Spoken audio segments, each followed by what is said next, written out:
influences.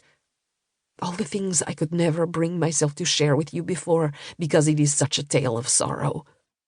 And my darling Isobelle, I wanted you to have only sunshine and joy.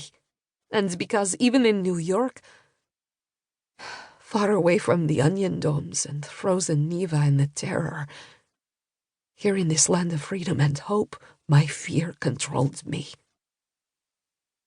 I wish you could have known your father. You are so like him. Your aristocratic features, your height, your jet black hair, and storm-cloud gray eyes, they all come from him. Even without his influence, you've inherited so much from him.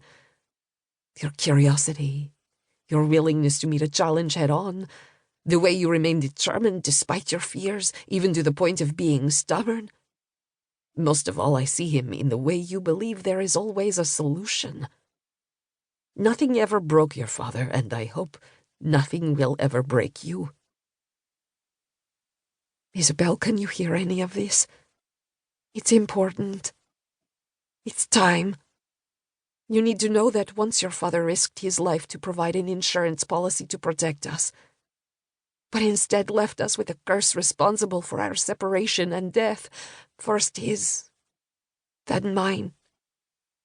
And now you are about to discover it, and you will have to deal with it. What will you think, you curious darling, you determined soul? I should have answered your questions when you asked them, instead of brushing them off with a wave of my hand and a curt caution that we can never go back, so why do you need to know? I was so wrong, my darling Isobelle. You did need to know. And now you need to find out why this thing mattered so much. Why so many years later, the truth about it is worth hunting down. Why your father begged me to never let it leave my possession.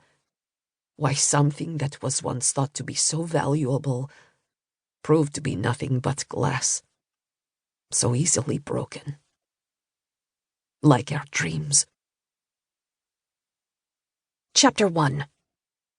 Isobelle Moon, New York City, November 1948. Walking home from 57th Street and 5th Avenue, at the end of the workday the night before Thanksgiving, there's a sense of anticipation on the crowded streets. People are rushing home, excited about the upcoming holiday. I wish I felt that way. Instead, I'm dreading the elaborate dinner at my Aunt Lana's house, where there will be one less place setting at her table. Reaching 78th Street and Madison, I cross the light and stop at Gentile's, where my mother bought our groceries for years.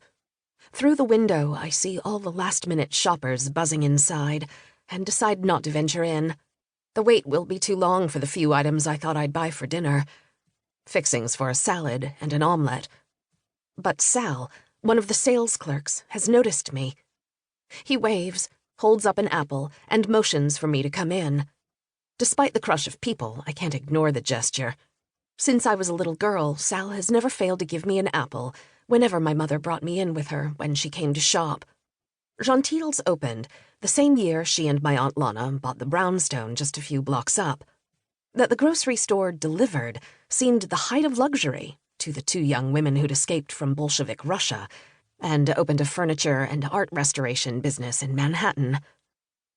I hurry in, take the proffered fruit, give Sal a quick kiss on the cheek to thank him, and then wish him and his family a happy holiday. "You're spending it with your aunt and uncle and the rest of the family, yes?" he asks, in the way that people do when they're worried you are going to be alone. I am. "Good. That's what your mama would want." I hold up my hand in parting, suddenly not trusting my voice. Sal's kindness has reduced me to tears.